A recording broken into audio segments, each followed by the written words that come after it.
Abonnés, téléspectateurs, auditeurs, salam alaikum, marhaba bikoum. Enchanté de vous retrouver à nouveau pour une chronique avec notre ami naturopathe Hinda Djeridi, qui aujourd'hui va aborder un sujet propre à la naturopathie, vu que sa vision, nous l'avons déjà expliqué dans les chroniques précédentes, est holistique, concept sur lequel elle reviendra. On va aujourd'hui aborder les rapports des différents domaines spirituels, psychiques, corporels, essentiellement le psychique et le corporel, l'influence que l'un peut avoir sur l'autre. Hinda, bonjour. Bonjour Salam alaikum. Merci Enchanté beaucoup de te retrouver. Moi aussi. Donc aujourd'hui, nous allons, comme je le disais à nos téléspectateurs, parler de le rapport, l'interconnexion qu'il y a dans toute cette biodiversité qui nous constitue, et notamment entre le domaine psychique, psychologique et le domaine corporel. Les interinfluences et en quoi ça peut agir sur notre état de santé ou nos maladies. Alors, il faut savoir, on appelle ça la symbolique du corps. Donc, toute émotion a un organe cible. Ça veut dire que une émotion va justement influencer un organe. Alors, je vais revenir justement sur les émotions. Vous avez plusieurs émotions, hein. Il y a la tristesse, vous avez donc la souffrance, la joie. Donc toutes ces émotions-là vont avoir une influence au niveau d'un organe cible. Alors quand on prend par exemple la tristesse, donc la tristesse, c'est l'émotion qui va attaquer les poumons. Donc plus je serai triste, plus je peux me causer des pathologies au niveau des poumons, me faire un pneumothorax, ou justement avoir une sarcoïdose au niveau des poumons, qui est une pathologie qu'on considère, enfin qu'on ne connaît pas très bien, mais qu'on considère comme pathologie auto-immune. Je peux aussi, au niveau par exemple de l'émotion de la colère. La colère, c'est le foie. Colère, le foie. Oui, les colères, c'est le foie. Je peux me créer une hépatite à cause d'une trop forte colère. C'est peut-être pour ça aussi qu'on dit aux gens, arrête de te faire de la bile comme ça. Oui, exactement. De s'inquiéter, d'être angoissé, mais colérique. C'est sûr. En fait, l'angoisse en elle-même, l'anxiété, ce sont d'autres émotions. Mais la colère, lorsqu'une personne va garder de la colère en elle-même, elle risque justement d'affaiblir son foie, de créer aussi des pathologies au niveau du foie. Ça peut aller même jusqu'à des pathologies lourdes, hein, comme les cancers ou d'autres pathologies. Donc il faut savoir que là, en l'occurrence, le naturopathe va revenir point sur point, émotion sur émotion, pour permettre à la personne de pardonner. Là, on est dans la notion de pardon. Alors moi, j'ai déjà vu des gens, dans mes différents séjours hospitaliers, qui déclenchaient une cirrhose du foie et qui n'avaient jamais bu une goutte d'alcool de leur vie. Oui, exactement, ça arrive. Donc là, encore une fois, on parle de programmation. C'est une programmation qui peut être due soit à une programmation de mémoire transgénérationnelle, c'est-à-dire de génération en génération, soit ça peut être aussi dû à une émotion trop forte, une émotion de colère. On m'a trahi, donc je suis en colère contre telle ou telle personne. J'ai pas envie de pardonner, donc si je ne suis pas dans l'énergie du pardon et que je garde cette émotion négative qui est une énergie toxique, petit à petit, cette énergie toxique va justement attaquer mon foie. Et c'est en continu, parce que plus je garderai cette émotion toxique, plus mon foie sera attaqué, plus il y a un risque après d'inflammation, et qui dit inflammation risque après d'avoir des autres pathologies lourdes. En l'occurrence, lorsque justement il y a une émotion qui vient souvent, c'est l'émotion de la peur. Quand j'ai des peurs, à votre avis, ça attaque quel organe ? Je ne sais pas, parce que moi, qui dit peur, moi je pense tout de suite à l'adrénaline, où on a l'impression de sentir de la lave qui nous coule dans le corps, dans les intestins. L'émotion de la peur va attaquer les reins. C'est pour ça que quand on a peur, on va tout le temps aux toilettes, on va tout le temps uriner. D'accord. Et oui, j'ai justement un cas d'une petite fille qui était à la piscine, hein, et c'était avec l'école, et elle ne savait pas nager. Donc, on l'a poussée dans l'eau. Elle a eu une grosse peur. En sortant de l'eau, cette petite a bloqué ses reins. Cette petite est sous dialyse. D'où, justement, il faut vraiment faire attention justement à toutes ces émotions fortes. Le prophète disait que quand on allait réveiller quelqu'un, toujours le réveiller en douceur. En douceur, exactement. Oui. Ne pas le faire passer du sommeil à l'éveil brutalement, parce que ça peut provoquer des blocages en lui. Bien sûr, ça provoque des blocages émotionnels, ça provoque des blocages physiques après, parce que l'émotionnel, l'énergie justement négative, va bloquer les organes. Le pancréas, c'est la souffrance. Vous avez aussi donc la rate, la mélancolie, l'anxiété. Quand on est aussi perturbé, quand on a justement en fait sensation de ne pas digérer une situation, quelque chose, bah, ça va être, ça va être l'estomac ou ça va être aussi les intestins. Tout ce qu'on a du mal à digérer. On va se créer des problèmes au niveau des intestins. On peut se créer aussi des problèmes de cataracte ou au niveau des yeux. Tout ce qu'on a, par exemple, j'ai vu quelque chose qui me perturbe, donc il va y avoir un rejet. Exactement. Ah, c'est comme, je fais une parenthèse qui est peut-être en dissonance, mais tout un tas d'expressions, des fois un peu triviales, je l'accorde, donc vous me le permettrez, chers auditeurs et spectateurs, parce que des fois c'est pas très poli, mais malgré tout, ce sont des expressions qu'au quotidien on entend très régulièrement quand on a des problèmes. Ça va être par exemple, ça me casse la tête, j'en ai plein le dos, alors excusez-moi, mais ça me fait chier. J'en ai plein les pieds. Ce sont des expressions qui mettent un rapport, qui établissent un rapport d'un souci ou d'une situation qu'on vit avec justement un membre ou un organe. Exactement. Les pieds, la tête, le dos, etc. Et ça se traduit, mais réellement, par ces mots-là. Et oui, il faut vraiment faire attention aux expressions justement qu'on utilise. J'en ai plein le dos, et je vais le répéter, je vais avoir un blocage au niveau du dos, je vais me faire un lumbago. Il y a une personne, c'était un homme qui répétait, j'en ai plein, je ne vais pas dire le mot, qui s'est fait un cancer au niveau des testicules. Il faut vraiment faire attention à chaque mot, chaque pensée. Est-ce que quand la personne dit j'en ai plein avec la tête, le dos, tout ce qu'on veut, est-ce que c'est pas justement lié à un problème qui a un rapport avec cette partie du corps? Pas obligatoirement. Pas obligatoirement. Non, pas obligatoirement. Une situation donnée va créer une émotion négative qui va créer la pathologie. J'en ai plein le dos, je vais me bloquer le dos après l'émotion. D'accord. Et c'est pas parce que j'ai mal au dos que j'en ai plein le dos. C'est cette émotion qui va faire que je vais me bloquer le dos. D'accord, très bien. Voilà. Alors qu'à l'inverse, au niveau des organes, un organe va avoir un problème parce qu'on a un état qui va être la colère ou enfin une émotion qui va agir sur cet organe précis.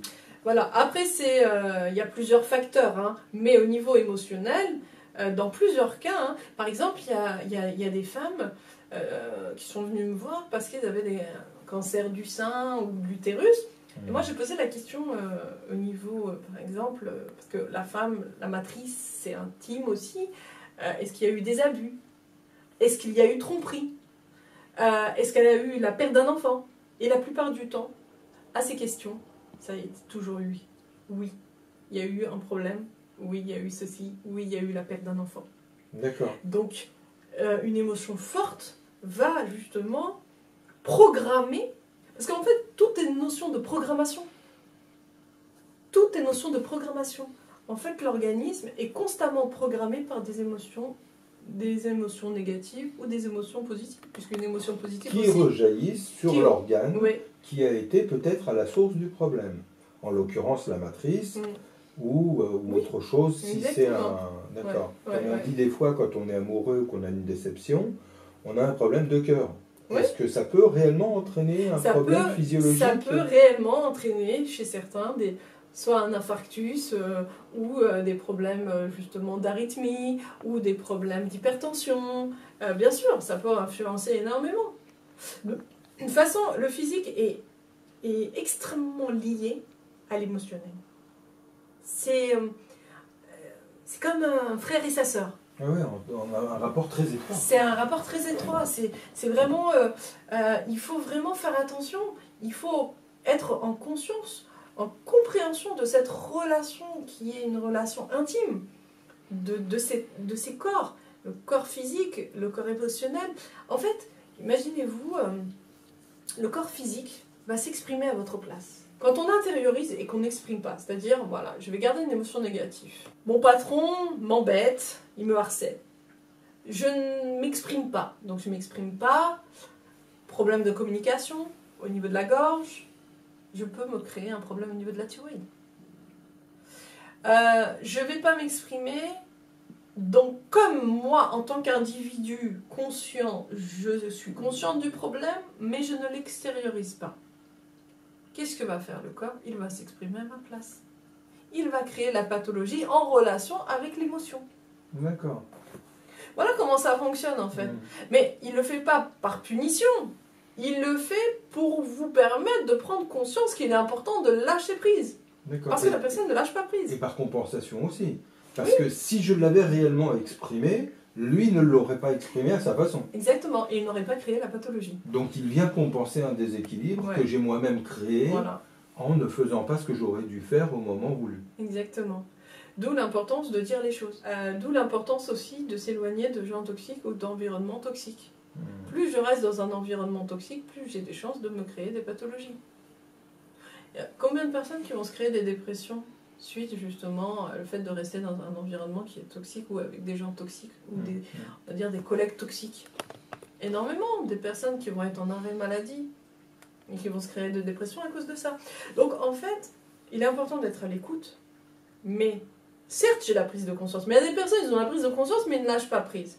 Si j'ai la prise de conscience, je ne lâche pas prise, il va y avoir création de la pathologie par mon corps, puisque mon corps est une force vitale intelligente. Qui lui va réagir à notre place. Qui lui va réagir à notre place, exactement. Alors c'est marrant parce que ça me rappelle un hadith qui souvent est compris que dans un sens, alors qu'en fait on peut l'interpréter dans différents sens.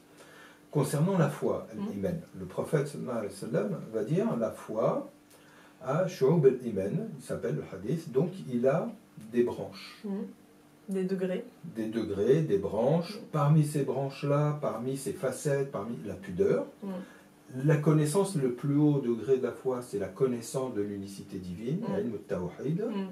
Et il dit que le degré le plus bas, celui par lequel on doit commencer quand on a un parcours quelconque dans sa vie, qui là est celui de la foi, mais qui en fait est valable partout, c'est d'écarter de la voie les déchets qui encombrent la possibilité d'évoluer, de marcher et d'avancer correctement. Alors évidemment, tu comprends qu'on peut le transposer et dans sa vie, c'est dégager tout ce qui est toxique. Et oui, exactement. Si je dégage tout ce qui est toxique, dans ce cas-là, je suis plus polluée. Et si je suis plus polluée, bah, on va dire, j'aurai un mental serein. Si je n'ai pas ce mental serein, je crée la maladie. Donc, la maladie viendra à chaque déséquilibre. À chaque fois que je ne serai pas dans un état de lâcher prise et d'acceptation et aussi d'affirmation, où je dis les choses, où je m'exprime, je serai dans un cas de figure où je risque la pathologie, la maladie. Il est important d'avoir une prise de conscience, d'accueillir l'émotion, d'être dans la reconnaissance. C'est-à-dire, si j'ai une émotion négative, pourquoi j'ai réagi de telle manière? Eh bien, ça me renvoie à mon enfance. Ça me renvoie à ma création. Ça me renvoie à des mémoires. Donc, au contraire, au lieu d'être dans la colère vis-à-vis de telle personne, je suis dans la reconnaissance. Certes, je vais m'éloigner des personnes toxiques ou des environnements toxiques, mais je suis dans la reconnaissance. Parce que si j'ai eu cette émotion, c'est qu'il y a un travail que je dois faire. Et ce travail que je dois faire, en moi, me ramène parfois, comme j'ai expliqué, à des mémoires. Donc je dois absolument couper des liens transgénérationnels, de génération en génération, qui font que j'ai attiré tel genre de personnes. C'est comme il y a des personnes qui vont se plaindre ou qui vont dire oui, je comprends pas pourquoi j'attire à chaque fois le même genre de personnes. C'est une mémoire. Si je ne travaille pas sur cette mémoire, je vais justement attirer ce genre de personnes et me créer des maladies. Alors, ce qui est très intéressant, je te coupe 2 secondes, c'est que là, tu rejettes le problème sur nous-mêmes et non pas sur autrui. Et que donc, le travail, il est à faire en nous et sur nous, et non pas sur l'extérieur. Bah, exactement. C'est comme, si on veut que le monde change, on est là en train de se plaindre du monde. Mais si on veut que le monde change, il faut se changer soi-même. Le monde, il ne va pas changer si je ne prends pas conscience que le travail est avant tout de se faire. au plus près de moi-même, c'est-à-dire de me changer moi-même. Donc ça, c'est important de comprendre ça, cette compréhension. Et certes, le problème, il n'est pas à l'extérieur, il est à l'intérieur de moi. Si je réagis par telle ou telle émotion, pourquoi? Comme je le disais si bien, c'est parce que ça me fait ressortir des choses. Sur quel point je dois travailler? Ça me fait ressortir la colère, parce que ça a touché mon intégrité. Mais si, ok, certes, en tant qu'être humain, j'ai été touché par la colère parce que j'ai pas accepté qu'on me parle de telle ou telle manière, mais ça renvoie cette colère-là à quoi? La plupart du temps, un sentiment justement de manque de confiance en soi, un sentiment de mal-être, un sentiment de mésestime de soi.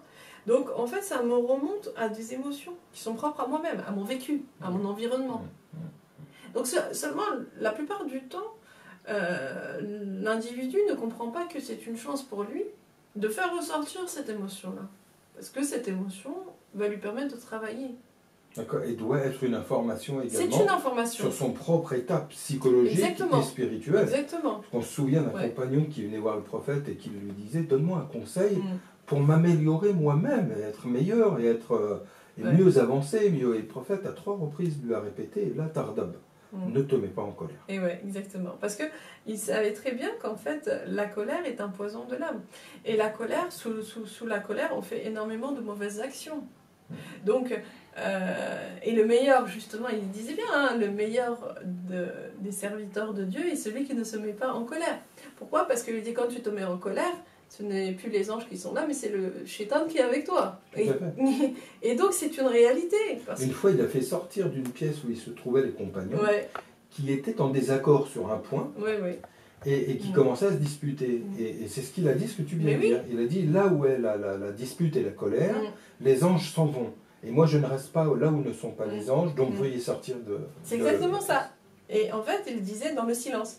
Quand il y a le silence, ce sont les anges qui te défendent. Mais si tu n'es plus dans le silence et que tu es dans la colère, là, c'est le diable. Et donc, en fait, là aussi, il y a une très grande dimension, une très grande symbolique, dans le sens où il y a la compréhension de cette relation entre l'émotionnel et le corps, qui est reliée aussi avec l'environnement. Ça veut dire quoi? Ça veut dire que si j'ai une émotion négative, cette émotion négative de colère va attaquer mon foie, mais elle ne va pas attaquer mon foie, elle va aussi faire en sorte de bouillir, comme si il y a ce sang qui bout en soi, cette lave. Et donc dans ce cas-là, je risque d'attaquer aussi mon cœur, ou je risque de faire un AVC. Et comme je suis en surcharge énergétique négative, je risque d'attaquer autrui. Donc c'est pour ça que c'est quand même un phénomène, une relation qui est quand même très très proche, dans le sens où cette relation entre le corps et l'émotionnel va avoir une autre relation, c'est une relation avec l'environnement et l'extérieur. C'est énorme. Ça veut dire que moi, j'ai une influence aussi sur l'extérieur. Ma responsabilité à moi, c'est que moi-même, je peux créer à la fois le chaos à l'intérieur et à l'extérieur. Comme je peux avoir une bonne influence sur moi-même, mais aussi sur l'extérieur. D'où l'expression, une seule personne peut sauver l'humanité tout entière. Et pour sauver l'humanité, il faut déjà se sauver soi-même. Exactement, c'est la base. Bien sûr. Même si l'être humain est à l'autre bout de la planète, si un être humain meurt, ça a une incidence sur moi. Pourquoi? Parce que ça a une incidence sur la conscience collective. Et cette conscience collective-là, c'est en fait une conscience qui est chargée d'informations. Et ces informations peuvent être aussi des informations toxiques. Et qui engendrent la peur. Tout à fait. Qui des fois est une peur à contrôler. Et je dirais presque injustifiée, où on ne sait pas pourquoi on ressent une espèce de mal-être, de malaise, qu'on n'arrive pas à expliquer. Voilà, exactement. Et ça fait partie de cette conscience collective qui est nourrie chaque jour par les peurs, par l'anxiété, par toutes ces émotions négatives. Vous avez l'information. Alors moi, ça me rappelle justement un enseignement qu'on retrouve chez beaucoup de maîtres spirituels, qui justement dans l'éducation de leurs disciples imposaient très très rapidement des disciplines qui permettaient de mettre la personne en situation de certaines émotions pour leur apprendre à les maîtriser. Alors d'abord à les identifier, à savoir ensuite les écarter, en reprenant le hadith qu'on disait tout à l'heure, d'écarter les déchets du chemin pour pouvoir évoluer. Donc apprendre à les reconnaître afin de les éviter, reconnaître les influences de manière à, là, se protéger contre les mauvaises influences. Et au contraire, comme dans un château, de baisser le pont-levis et de laisser accès aux bonnes influences. Donc là aussi, c'est un apprentissage. Et il y avait également cette notion de maîtrise de soi, c'est que quand pour X raisons on ne peut pas échapper à une influence, c'était apprendre à la supporter. Exact. Et vraiment, ça c'était tout un apprentissage. À l'accepter, surtout aussi. Qu'on ne retrouve pas aujourd'hui. Non. Les enfants de notre génération, aujourd'hui à l'école de la République ou autre part, et je dirais même dans les mosquées, aujourd'hui, ne connaissent plus cet apprentissage et grandissent, je dirais, un petit peu comme des orphelins spirituellement, et finalement ne sont pas préparés à affronter la vie. Je vois par exemple, on est dans une génération où il y a beaucoup de divorces, parce que les gens s'imaginent dans le mariage que la facette bonheur, et alhamdoulilah, elle est là, le mariage est un bonheur, bien sûr. Mais il y a aussi énormément de responsabilités qui vont avec, pour lesquelles souvent on n'est pas préparé, et qui font que, n'étant pas préparé, on se prend tout ça dans la figure sans être préparé. Et les émotions et les sentiments, c'est exactement pareil. Si on n'a pas appris à les gérer, c'est d'une puissance mais folle. Bah oui, puisque ça engendre des maladies graves. Donc, imagine comme une émotion, un choc émotionnel peut causer un cancer foudroyant. On ne peut pas atteindre la guérison si on ne fait pas un travail de transcendance. C'est-à-dire, je transcende ces émotions négatives en énergie positive. Le pardon, l'amour. Et bien sûr, quand une personne toxique vous a fait du mal, le pardon coupe les liens de vampirisme. Après, je ne dis pas de rester avec ces personnes toxiques, de vous éloigner. Même le prophète le disait, sallallahu alayhi wa sallam, il disait de s'éloigner de ces personnes. Mais de faire un travail de pardon pour vous permettre de vous libérer, de vous sentir en paix avec vous-même. C'est surtout ça le travail, il est là. Ce qu'on appelle aussi en français tourner la page. Et puis, aussi, on apprend à vivre l'instant présent. Il faut oublier le passé. Les gens, ils vivent trop dans le passé, le passé, le passé. On m'a fait ceci, j'ai eu cela. Oubliez le passé. Le passé, c'est fini. Oubliez l'avenir. Ils sont trop en train de faire des projets sur l'avenir, sur ceci. Certes, les grandes lignes, mais ne restez pas trop figés sur l'avenir ou ceci. Non, vivez. En fait, ils ne vivent pas. Parce que le plus important, c'est cet instant-là, l'instant présent. D'accord. Donc en fait, une personne qui vient te voir par exemple en te disant j'ai telle pathologie, je suis pas bien, etc. Toi, tu vas essayer de tracer le cadre qui te permet de situer les origines du problème.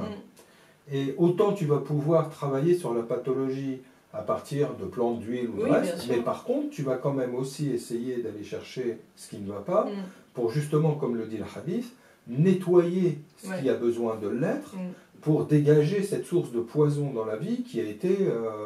Donc c'est sur les deux terrains nécessairement que tu travailles à chaque fois. Ben en fait, c'est obligatoire, on est obligé. On ne peut pas que travailler sur le terrain physique, puisque on sait très bien que l'harmonie des corps, de l'esprit, de l'âme, du corps physique est essentielle. Donc il est important justement d'avoir cette vision, qui est une vision globale, mais une vision aussi d'ouverture. En fait, une personne qui vient me voir, on fait énormément un travail sur l'émotionnel, sur ces émotions négatives, et aussi cette prise de conscience de la responsabilité que j'ai à m'autodétruire. C'est-à-dire, ce sont ces émotions négatives qui sont en moi. C'est pas l'autre qui est responsable. Certes, l'autre a provoqué une émotion négative en moi, mais l'autre n'est que... en fait, il va juste refaire ressortir ce qui n'était pas bon en moi, le déséquilibre qui était en moi. Donc, au lieu d'être dans un côté destructeur, je vais amener la personne à penser autrement, à être dans une reconnaissance, à remercier. À se recharger positivement. À se recharger positivement et à se libérer justement de toutes ces couches d'énergie négative, de souillure, pour lui permettre justement de retrouver une pureté intérieure, une pureté extérieure, et de faire ce travail sur elle-même, c'est important. C'est pour ça que le sujet d'aujourd'hui de cette chronique, c'est la symbolique du corps, la responsabilité que l'on a par nos émotions, justement, d'influencer notre corps physique, et c'est réel. C'est vrai, ça a été prouvé, il y a beaucoup de personnes qui, suite à des émotions négatives, se sont créées des pathologies justement au niveau du corps, des problèmes métaboliques. Donc, là, il faut vraiment mettre en évidence la responsabilité que l'on a. Et il est évident que justement, là aussi, dans l'exemple que tu as pris sur la colère est une émotion toxique. Toxique. Elle détruit, mais elle détruit l'environnement à côté. Elle est ravageuse. Elle est ravageuse. Elle fait beaucoup de dégâts. On le voit, ne serait-ce que des êtres humains qui sont en colère, qui n'ont plus ce côté d'humain, ce côté qui part. Même l'animal, il est plus doux qu'un être humain qui a une colère. C'est hallucinant. Qui perd tout bon sens. Il perd tout bon sens. Il devient un danger pour autrui. Il va attaquer, il va tuer la vie qui ne lui appartient pas, mais qui appartient au Créateur. Il va prendre la vie du Créateur. Alors, est-ce que pour conclure, tu dirais que ce juste équilibre entre les différents domaines qui nous constituent, finalement, est de notre responsabilité? Bien sûr, c'est de notre responsabilité. L'autre ne fait que ressortir ce qu'il y a à travailler sur moi-même. C'est tout. Mais c'est ma responsabilité. Après, il y a certaines personnes qui vont dire oui, mais des enfants qui ont des leucémies, c'est pas leur responsabilité. Un bébé qui est malade, c'est pas leur responsabilité. En fait, tout a un sens. On ne peut pas avoir accès à tout. Seul Dieu connaît tout. Pourquoi un bébé meurt d'une leucémie ou de telle ou telle pathologie. Mais en fait, il faut savoir une chose. C'est que dans beaucoup de familles, et ça je l'ai vérifié, dans beaucoup de familles, il y a un enfant ou il y a une personne qui est malade. Et en fait, cette personne qui est malade, c'est le rappel. C'est le rappel pour l'être humain, pour l'environnement, pour la famille. C'est ça, pour le général. C'est pour le général, bien sûr. C'est nos comportements mais bien aussi sûr. qui, des fois, empoisonnent nos propres enfants. Mais bien sûr, bien sûr. Mais ce qui est important, c'est que, en fait, cette personne malade dans la famille est le rappel pour autrui qu'il est important de travailler sur soi. Qu'il est important d'être dans la reconnaissance et qu'il est important de faire attention. Parce que nos émotions négatives, c'est ce que je dis. Prenez l'exemple du fœtus. Quand un couple se dispute, le fœtus le ressent. L'énergie du fœtus le ressent. Et quand il va être bébé, il va avoir des problèmes. Ils vont dire qu'il est hyperactif. Ils vont dire que, justement, il est nerveux. Alors là, on va le mettre sous médicaments. Ou on va essayer de... Mais non, il faut essayer de comprendre. Notre responsabilité, c'est de pouvoir communiquer sans agressivité, parce qu'il y a une lourde responsabilité derrière. Donc notre grande carence, c'est un manque d'amour. Ah mais oui, quelle est la première énergie qui guérit l'humanité tout entière? C'est l'amour. Un être humain, en fait, qui va être en carence d'amour, peut aller vers, justement, le côté obscur. La première énergie qui guérit, c'est l'amour. Mais c'est aussi la première condition que fixe le prophète pour permettre aux gens de le suivre. Bien sûr. L'amour divin. Si vous avez en vous l'amour de Dieu, alors suivez-moi. Allah vous aimera. Mais la première des conditions qui permet à un être de s'engager sur la voie prophétique, c'est l'amour. Sans cet amour, je dirais que derrière, tout le reste vaut zéro. De toute façon, c'est l'énergie d'amour qui guérit tout. Il y a dans des coins énormément de personnes qui sont dans la méditation, que ce soit chez les soufis ou chez les bouddhistes, dans d'autres aussi, dans d'autres peuples aussi, qui ensemble créent un égrégore et vont méditer sur le même mot, amour. Et ce mot amour va avoir une énergie qui va relever justement la conscience collective et faire un travail sur cette conscience collective. Ça va relever le niveau vibratoire de la planète pour permettre justement à cette planète de s'auto-guérir. Parce qu'il faut savoir une chose, c'est que l'être humain, pour qu'il évite d'être dans la pathologie, il doit être dans le respect de la planète. Actuellement, il n'est pas dans le respect de la planète. Il a tout détruit. Et il n'est plus dans le respect de lui-même. En fait, il est tellement dans l'appât du gain que qu'est-ce qui s'est passé? Il va être en surproduction. La nourriture est polluée. La vie est polluée. Mais ce qu'il n'a pas compris, c'est qu'en fait, il court après l'argent. Mais l'argent ne va pas le sauver sur sa santé. Oui, mais c'est parce qu'encore une fois, là, il y a une vision qui est tronquée, une vision qui est celle d'un seul domaine, qui est celui de la matière, en abolissant complètement la vision des domaines psychique et spirituel. En mettant ça à la poubelle, en réalité, c'est les parties les plus importantes de nous-mêmes qu'on met à la poubelle et qui conduisent au fait nécessaire qu'on pourrait avoir toute la fortune du monde, qu'on ne sera de toute façon pas heureux, puisque les parties principales sont négligées. Bien sûr. Merci beaucoup. On reviendra sur ces questions, puisque je pense que tout au long de nos chroniques, on verra que cette relation entre les différentes facettes constitutives de l'être humain, cette interaction entre ces différents domaines constitutifs, finalement, sont quand même un peu parmi les clés majeures de la naturopathie et de la vision holistique qui est la sienne. Bien sûr. Et c'est vraiment important justement de revenir souvent vers ces aspects-là et comprendre justement la relation entre les trois corps. C'est quelque chose qu'on va souvent répéter parce qu'il est important que ça rentre dans la tête. Mais tout à fait, je suis sûr que nos auditeurs ne nous en voudront pas car ils comprendront nécessairement que le côté pédagogique de ces chroniques impose que l'on soit dans la répétition de certains sujets ou concepts récurrents qui sont centraux et fondamentaux pour une santé bien équilibrée au naturel. Merci beaucoup, Inda. Merci beaucoup, merci. Slimane. J'ai personnellement passé un très bon moment, donc Moi je aussi. suis sûr que nos téléspectateurs aussi. À très bientôt de vous revoir. Salam alaikum.